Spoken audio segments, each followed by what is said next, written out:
boleh kita guna untuk test correlation. Okay, correlation.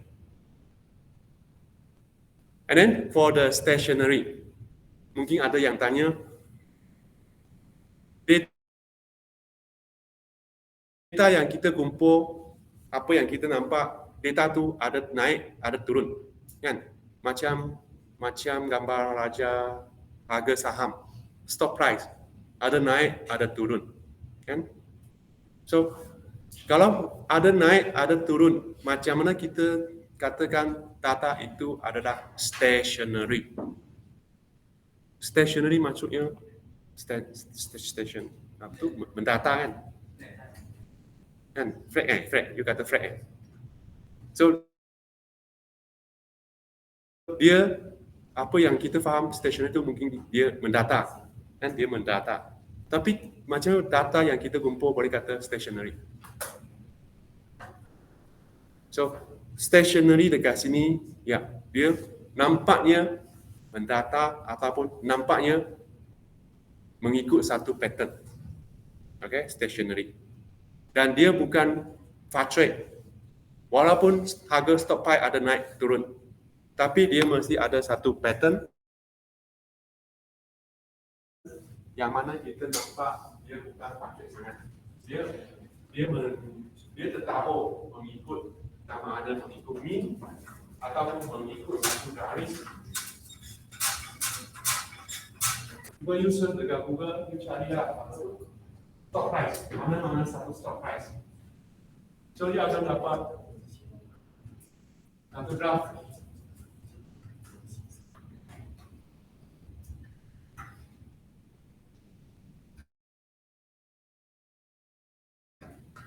Macam ni, kan?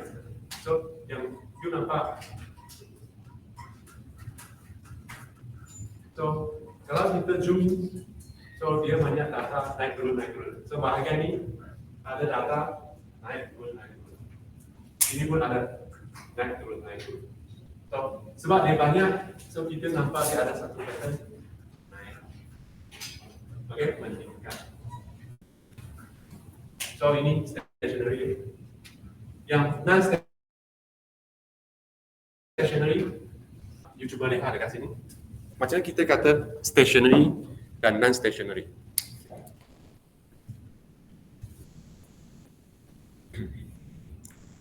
Process A, stationary and uncorrelated. Fluctuate, Yang ni ada di bawah, ada di atas. So kalau kita nak hubungkan setiap titik, so ini yang saya kata dah, ada yang ada naik turun macam ni. Tapi you nampak tak, dia sebenarnya naik turun dan tetap mengikut satu nilai. You nampak tak? Dia tetap dekat sini, kan? So stationary and uncorrelated. Dia tak ada hubungan antara satu sama lain. So dia bentuk macam ini. So dia tetap mengikut satu garis mendata ataupun mendekat dia macam ni. Mendata macam ini. Stationary, uncorrelated. And the second one, B, stationary, autocorrelated. Satu macam ini. C, non-stationary. Tapi mungkin tak jelas B dan C macam sama. Kan? B dan C macam sama. Saya nampak macam apa?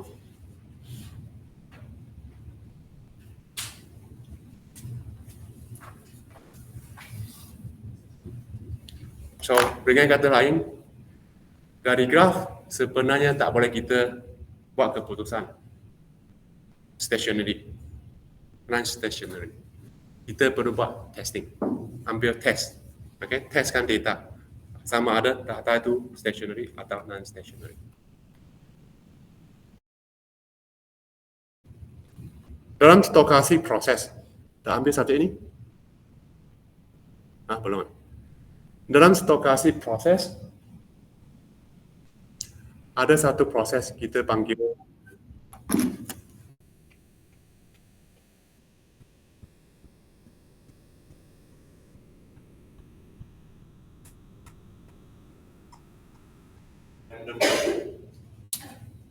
siapa yang minat boleh search dekat internet.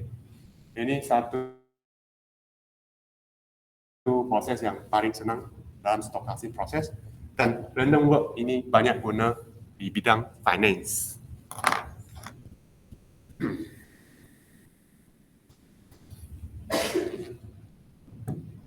Okay. Reason for popularity of control chart. Ya, ada soalan nak tanya tak? Dengar aja. Nanti I beritahu yang tak betul you. Okey. Nanti soalan keluar, jawab silap. So, you kata hari tu katanya kenapa silap? So, saya nak beritahu apa yang saya cakap mungkin tak betul kan? You kena fikir ni betul tak? So, kita cakap ni betul tak? Mana tahu saya cakap pun silap. Ataupun I sengaja cakap silap. I bagi information yang tak betul. Biar you fikir. Okey, kita lihat kenapa control chart ni jadi popular. Control chart are a proven technique for improving productivity. Betul tak? Ini betul tak? Adakah ini statement ataupun kenyataan yang menjadikan control chart ni popular? Betul kan? Control chart adalah figure yang paling senang kita nak lukis. 3 garis. Tapi sebelum kita lukis control chart, kena buat sedikit pengiraan. Kira control limit. Tapi nak kira control limit, kena tahu mean of the mean. Center line. So ada dua perkara perlu tahu. Center line, mean of the mean, and then sigma level. Dan kita boleh kira UCL, LCL, dan boleh lukis control chart.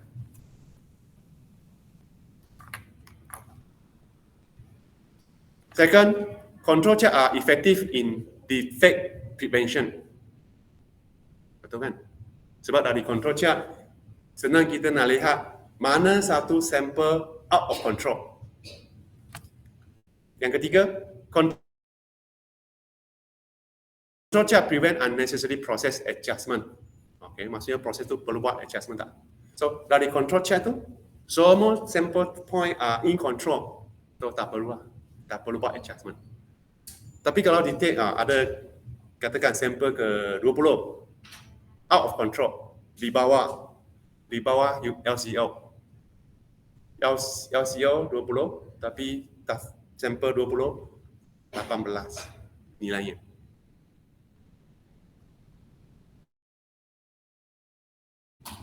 So mungkin perlu adjust kan. So adjustment ada dua jenis tau. Adjust katakan yang sampel 20 tu bagi nilai 18 di bawah LCL 20. So kita perlu tahu kenapa sampel 20 memberi mean 18. Kan? So kita nak detect kita nak cari, kita nak troubleshoot. Ada satu lagi, kita adjust control limit. Control limit yang kita kira, katakan bawah 10, atas 20. Kan? 10, 20. Lower control limit 10, upper control limit 20. Tapi kira kita masukkan titik yang kita kumpul, didapati banyak point di bawah ataupun tergumpul di UCL. Okay, 20, 10. Tapi banyak dekat LCL. So, adjustment, kita boleh juga besarkan, besarkan control limit. Tadi 10, 20. Kita besarkan jadi 5, 25. Okay? So, ada dua jenis lah adjustment. Tapi bergantung pada situasi. Bukan suka-suka besarkan control limit. Kalau nak besarkan control limit, mesti berdasarkan sesuatu. Okay? Ingat, control limit. Macam mana kita dapat control limit? Yalah, kita kira kan, kita guna formula untuk kira. Tapi masa kita kira control limit, sebenarnya bergantung pada satu unsur, iaitu alpha. Okay? Kalau kita nak besarkan control limit, sebenarnya kita nak adjust alpha. Okay? Sama ada kita besarkan alpha supaya kita punya type 1 error besar. Maksudnya ramai boleh buat silap. Ataupun kita nak alpha ni jadi kurang. Kita tak nak ramai yang buat silap. Dari 10 orang tu dibenarkan hanya seorang. Apa terjadi pada control limit. Ataupun dari 10 orang tu kita hanya benarkan 3 orang yang buat silap. So, apakah efek pada control limit? So, alpha berlainan akan efek pada control limit. Kan kita dah lihat tadi, alpha kalau 0.05, apakah nilai kebarangkalian yang kita baca dari buku CFIUP. So, alpha akan memberi kesan kepada control limit. So, nak besarkan control limit, bukan suka-suka saya nak besarkan, nak kurangkan. Oh, banyak titik terkumpul di LCO, okeylah kita besarkan. Tak boleh lah. Tak boleh suka-suka besarkan. Mesti ada sebab. Okay? Macam yang saya kata tadi lah. Apa yang saya terangkan tadi pun sebagai contoh. So nanti you kerja sebagai QC atau QE, you tak boleh kata, manager ini sebagai contoh. Lain kan? Saya mengajar, saya sharing, so I bagi contoh. Tapi you kerja sebagai QC, you nak bertanggungjawab kepada manager, dan you tak boleh kata manager ini saya contoh saja. Tak boleh. You mesti bagi satu alasan yang kukuh. Okey, kita nak besarkan, kita bukan kata besarkan control limit, tapi kita kata kita adjust alpha, type 1 error. Mungkin kita benarkan error banyak sikit, ataupun kita kawal dekat error supaya kebarangkalian error tu dikurangkan. Berapa persen? Error mesti ada dalam satu proses. Berpulang pada kita nak berapa persen error. Tak akan jadi kosong. Error mesti ada. Cuma bergantung pada kita nak set alpha dekat mana. Itu akan efek pada control limit. Yang keempat, control chart provide diagnostic information. Betul kan? Dari control chart kita tahu out of signal sama ada out of control signal atau tak ada. Kalau ada, kena buat. Yang saya kata tadi, troubleshoot. Troubleshoot tu termasuklah diagnostic information. Kelima, control chart provide information about process what? Process capability. So this process capability juga penting dalam quality control. Kita ada quality control, control chart, quality improvement. Another one is called process capability. Process capability kita akan bincang selepas kita dah cover semua control chart. Variable control chart, attribute control chart. Once we cover two of these, then we will go to process capability.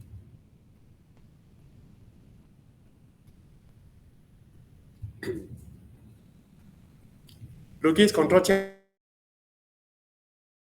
tak jadi masalah, senang. You nak lukis dengan tangan, menu, boleh. Kalau 20 poin, rasa boleh kok, kan?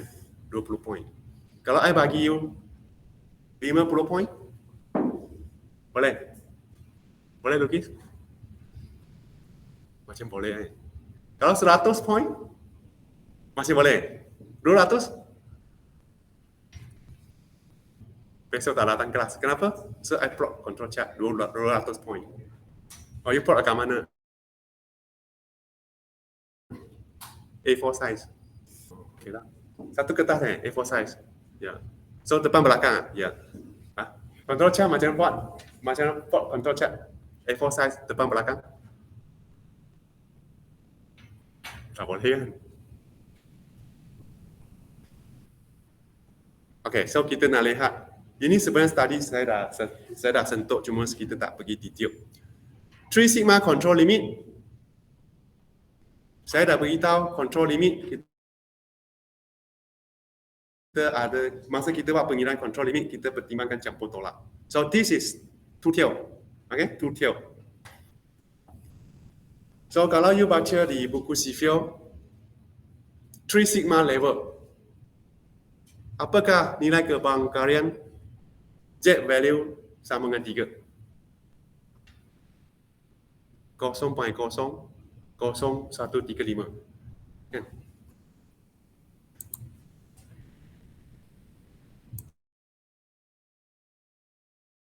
Dekat sini.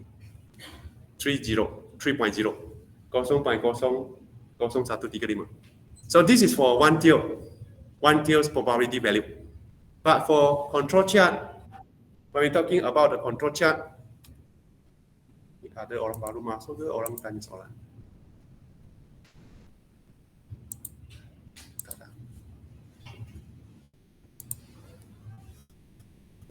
Okay, so for control chart, we consider two tail. Kita ada UCL, LCL. So this information tell us that this is two tail. Kalau kita lukis gambar raja bell shape, two tail. So ada campur tolak. So nilai yang kita lihat dekat sini 0.00135. So nilai ini perlu kita darab dengan 2. Become two tail. Okay, dia macam ini. So one tail punya kebarangkalian 0.001. So two tail two tail satu lagi pun sama.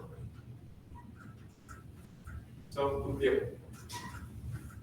So kebarangkalian jadi 0.0027. So terserah dekat sini, apabila kita baca nilai probability dari buku CFIO, ingat darab dengan 2. Okay.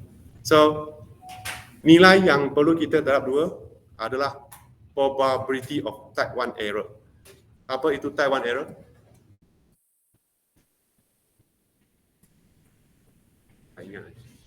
Ingat power pun tak ingat. Apa you ingat? Ingat quiz. Yalah, sekejap lagi lah.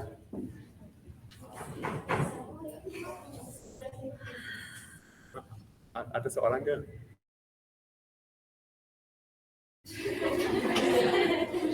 Rindu Kenapa semua ni tension? Apa dah berlaku? Apa yang berlaku?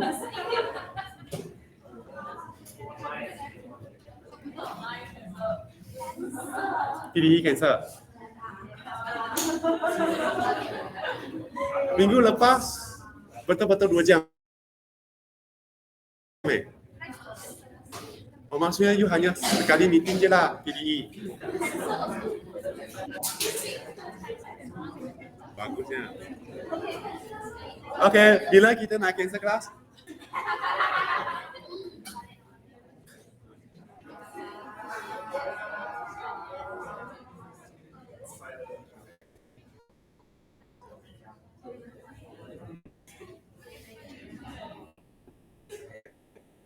Lain kali kita macam ini. Pukul 8.30 kelas. Pukul 8.29 WhatsApp kelas cancel. Nah. Short end.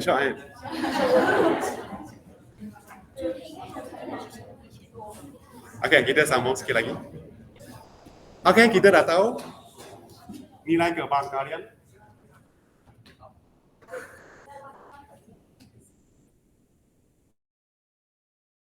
Tiga kebarangkalian. 3.009 sigma control limit. 3 kebarangkalian.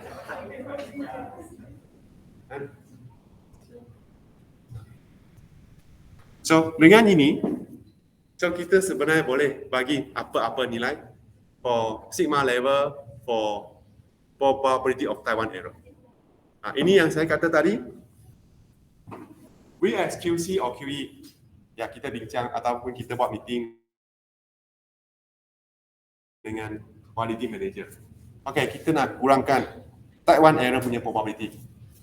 Yang asal katakan asal tu kita ambil 3 sigma level.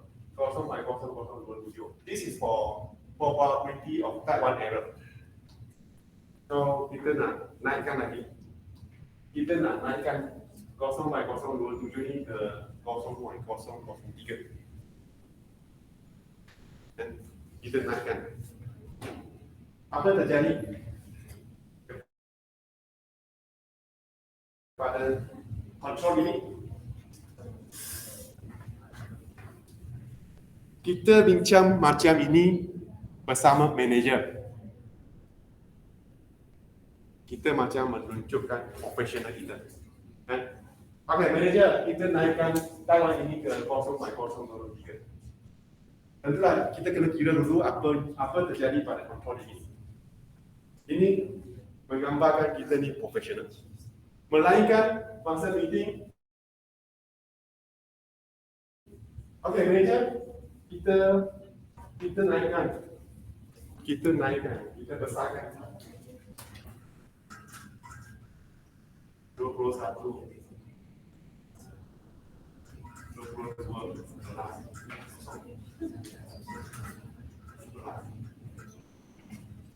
Tengah berapa?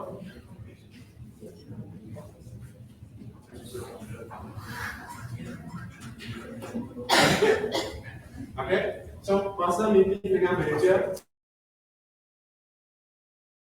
sekarang kita kata, okay manager, ini kita besarkan lah tadi 25, ini kita kurangkan ada 5. So ini kita punya proses, so tak ada ini. Kenapa macam ni ke? Ataupun you nak masa bincang dengan manager, okay kita naikkan yang ini. And then you tunjuklah, okay naikkan sekian control limit. Ataupun kita kurangkan ini sekian control limit. So mana satu menampilkan kita punya profesional. Maksudnya yang bincang paksa ini kan. Mungkin you punya manager tak tahu apa itu Taiwan error. Apa itu type 2 error? Mungkin nanti balik you tambahkan sendiri type 2 error. Nanti mana tahu satu hari you jadi betul-betul jadi QE. Ada meeting dengan manager. Okay, kita kurangkan type 2 error. Semua orang tengok you. Kenapa? Sebab dia tak tahu apa itu type 2 error. Jadi kita jelaskan type 2 error. Taiwan error. So kalau kita jadikan kebanggaran Taiwan error 0.003. 0.003. So dalam buku sivil berapa? 003 bahagi 2 15 0015. Mana? 0015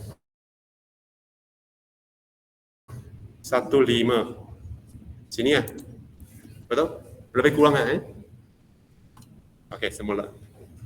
Kita naikkan kebarangkalian Taiwan error jadi naikkan dari 0.0027 naik ke 0.003. So dari buku sivil ingat 0.003 perlu bahagi 2. So 0.0015. Kan? 15 di dalam buku sivil dekat sini kan 0.0015 149. So ambil kan? So jadi 0.0015. So Z value 2.97. Okay? 2.97.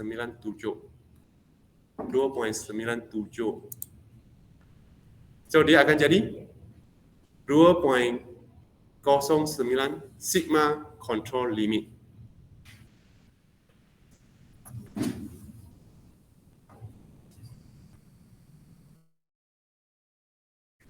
Lihat balik dulu. Ini fix Ini titik. Yang ini dari 0,0027 dan naik ke 0,003. So dari buku sipil dia dah jadi 2,09 sigma level.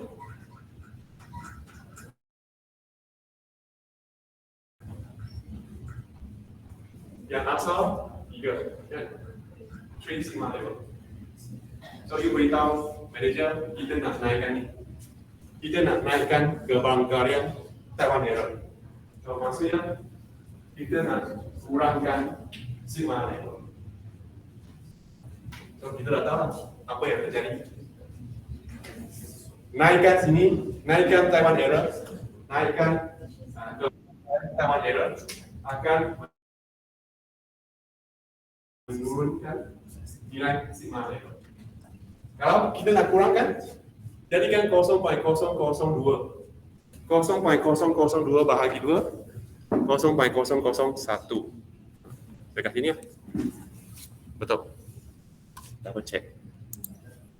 Ya betul lah. Bahagi 2, 0,01. So dekat sini 3,09 sigma control ini. So 3,09 sigma level. Dan tadi kita naik dari 0,03, so jadi 2,09 sigma level. So kita dah tambah kita punya profesional. Nah, kita bukan saja ini, kita tanya balik. Okay, manager, quality manager. You know apa? You nak turun ke nak turun? You naik. Taiwan error punya naik. Tadi kita tak tahu lagi kan, kita cuma kata oh kita naik kan. Kan kita dah tahu satu naik satu turun. Kita tak nak lagi, kita tanya. Manager, what is your decision? Manager tanya balik. Saya panggil you untuk bantu saya buat kerja. Kenapa dia tanya balik? Atau tanya soalan tu mesti ada. Manager, what do you think?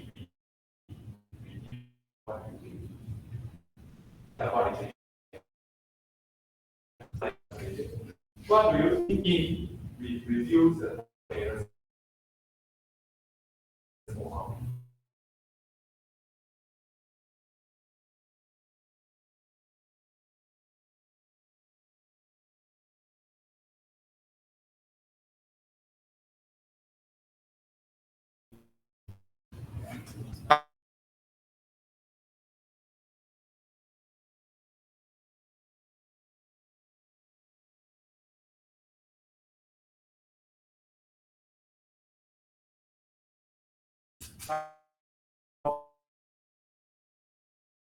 Three sigma level. So kalau kita punya sel di kawasan 2 sigma level, okay, di kawasan 2 sigma control limit. So this is for warning limit. Warning limit means that out of control signal is highly detected. Maksudnya kalau kita lihat dari control chart, banyak titik terkumpul di kawasan 2 sigma ataupun terkumpul di. Okey, kita lihat Yang pertama, garis yang terakhir